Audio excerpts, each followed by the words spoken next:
वो बुड्ढा तो किसी तौर पर भी काबू में नहीं आ रहा है। एक चौड़े चेहरे वाले शख्स ने शराब का सिप लेते हुए मुंह बनाते हुए अपने साथियों की तरफ देखते हुए कहा।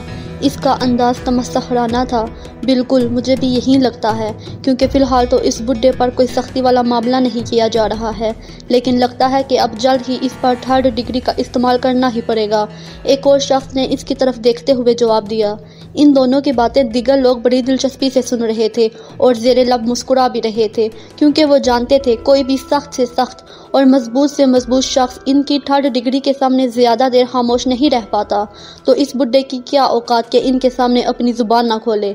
अच्छा छोड़ो ये बातें, फ़िलहाल तो एंजॉय करो, बाद में देखते हैं कि इसके साथ क्या करना है। एक निक्कर पहने हबशी नुमा शख्स ने इन्हें टोकते हुए कहा।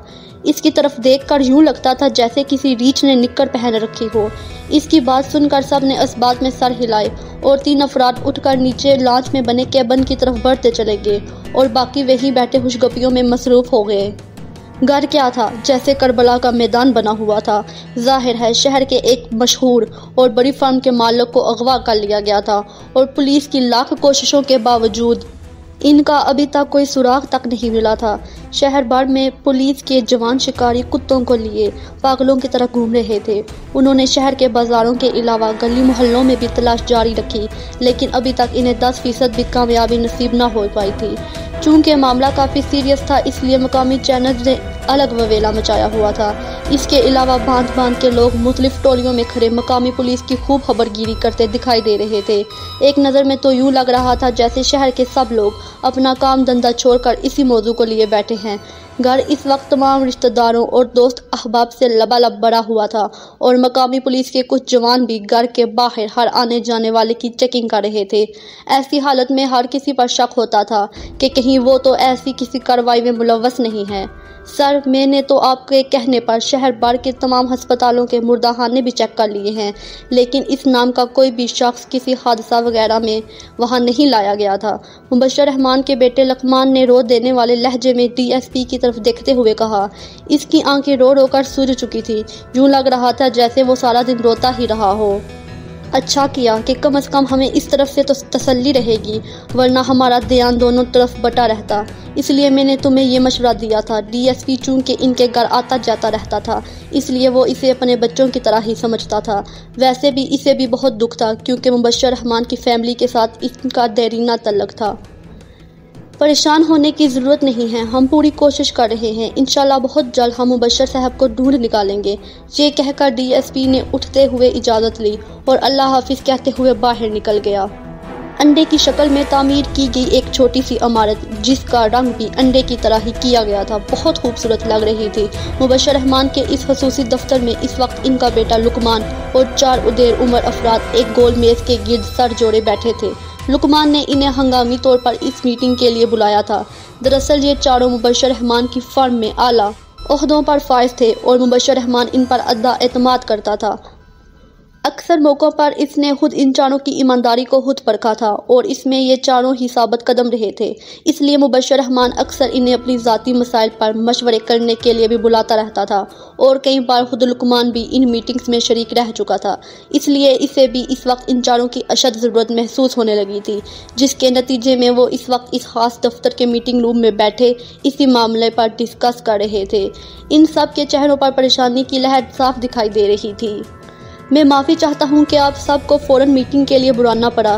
दरअसल आप लोगों को किसी ज़राए से पता तो चल ही गया होगा कि मुबशर रहमान साहब को किसी ने अगवा कर लिया है और पुलिस की जान तोड़ कोशिशों के बावजूद अभी तक इनका कोई सुराग तक नहीं मिल सका है।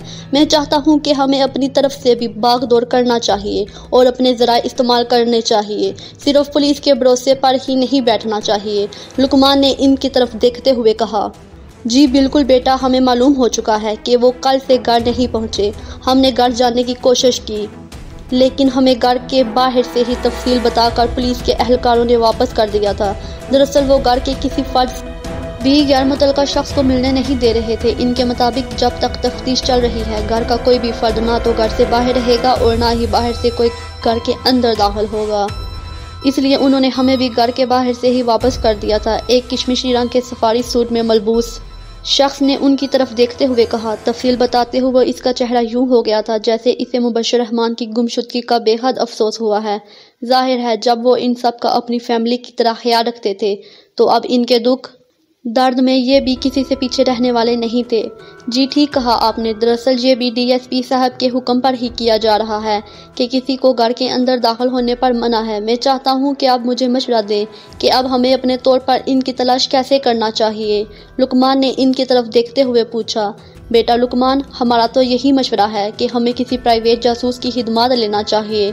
मेरा एक दोस्त इस्लामाबाद में है, इसका काम यही है। वो जिस कंपनी में काम करता है वो इसी तरह की सर्विसेज मुहैया करती है।